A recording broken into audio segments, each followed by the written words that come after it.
Mahmudul Hasan উদানিশার highway থেকে স্বাগত জানাচ্ছি আপনাদেরকে। ব্রাহ্মণবাড়িয়া থেকে কুমিল্লার যাবার হাইওয়ের করুণ অবস্থা। বিশেষ করে উজানিশার হাইওয়ে থেকে শুরু করে ব্রিজ পর্যন্ত রাস্তার অবস্থা খুবই করুণ। ঘণ্টার পর ঘণ্টা রাস্তায় জ্যাম লেগে থাকে। নিত্যদিন প্রচুর পরিমাণে মানুষ দুর্ঘটনার সম্মুখীন হচ্ছে।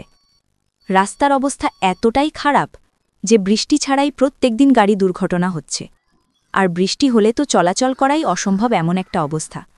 স্থানীয় লোকদের কাছ থেকে জানা যায় যে রাস্তার কাজ কিছুটা হওয়ার পর সরকার পরিবর্তনের মাধ্যমে পুরোপুরি কাজ এক ধরনের বন্ধ হয়ে আছে, যার কারণে রাস্তার মধ্যেও আশেপাশে প্রচুর পরিমাণে ধুলাবালি উড়ে বেড়ায়, যে কারণে যাত্রী ও আশেপাশের মানুষজন চলাচলের খুবই কষ্ট হয়। বর্তমানে ধীরগতিতে রাস্তার কাজ চলতেছে।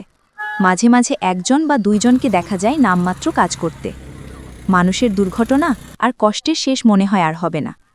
সবার মনে একটাই প্রশ্ন, এর শেষ কোথায়?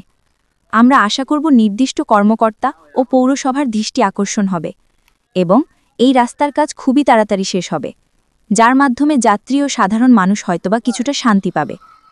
মাহমুদুল হাসান, কুমিল্লা ব্রাহ্মণবাড়িয়া হাইওয়ে থেকে।